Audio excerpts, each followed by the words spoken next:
च प्राणसंज्ञो न वै पञ्चवायु न वा सप्तधातु न वा पञ्चकोश न वा पाणिपादं न चोपस्थपायु चिदानन्दरूप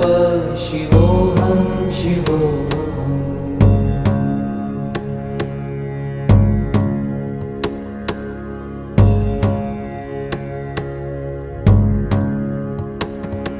न मे द्वेषरागौ न मे लोभमोहौ